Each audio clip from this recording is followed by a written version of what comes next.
Scott Simpson.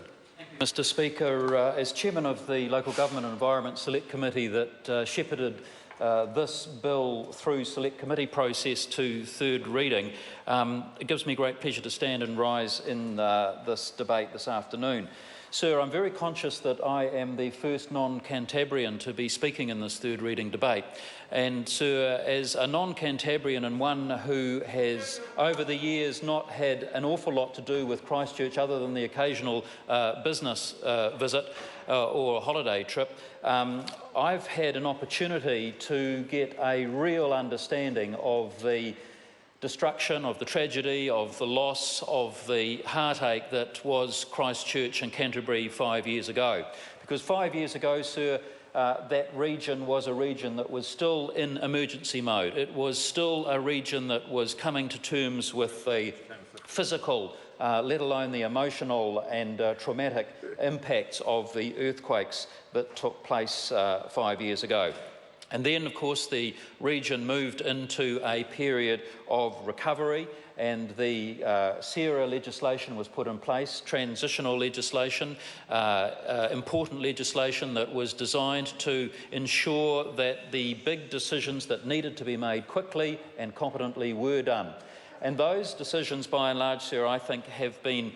decisions that have stood Canterbury and Christchurch in good stead. But we've now got to a point where regeneration is the focus, and regeneration is what this bill is all about. And Sir, it's been an interesting learning curve. It's been an interesting path of transition and knowledge gaining for me as a non-Cantabrian, and I suspect for some of the members of the committee who were not physically close to Canterbury over that 5 years, but were there emotionally in heart and supporting what was going on in Canterbury. So the Select Committee got to a point where we weren't able to resolve all the issues that were before us and that confronted us as a committee. And so I want to acknowledge the very good work that took place subsequent to the committee's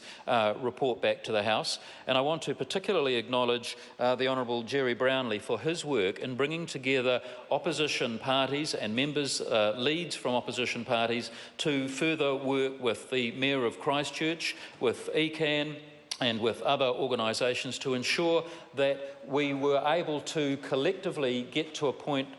today where it looks like we have unanimity across the House for what is a very important piece of legislation for Christchurch and for indeed all New Zealand and New Zealanders, because without a strong, vibrant, growing Canterbury, the rest of the country can't succeed in the way that we all want to. And I want to acknowledge the presence of Her Worship, the Mayor of Christchurch, in the gallery this afternoon, and thank her for not only her work and commitment to this process, but also her generous hospitality when the committee met for 3 days, sitting in her council chamber, hearing passionate pleas and great submissions from a large number of people who wanted to express their point of view to the committee, and that was a pleasure indeed to be able to do that, and I wanted to thank her for that.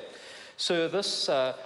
piece of legislation sets up a new governance structure, an important governance structure that will, I hope, lead to a bright, vigorous, optimistic future for Canterbury and for Christchurch. And I get a real sense that, in a way, this is going to be a significant piece of history that will be completed here in this Parliament this afternoon, because it's a piece of legislation that will provide a decision-making process that will ensure that in years to come, Christchurch and Canterbury have a real sense of optimism, of hope, of positivity about the city and the region in a way that 5 years ago most of them could not have even begun to think about. And Sir, I think it's a credit to everyone who's been involved in this process that we have come as far as we have. It's one of the most ambitious enterprises that we as New Zealanders have ever embarked on, the rebuild of Christchurch and Canterbury. I think it's something that we can all take some pride in. It hasn't been without its hiccups, its speed humps and testing moments, and I'm sure that in the future there will be more yet to come. But I think that what this piece of legislation does, Mr. Speaker, is it puts in place a genuinely community-based, collaborative, local decision-making process that will ensure that those important decisions for the greater Christchurch region will in fact be made with the best interests of all concerned at front and centre of that decision-making process. Sir,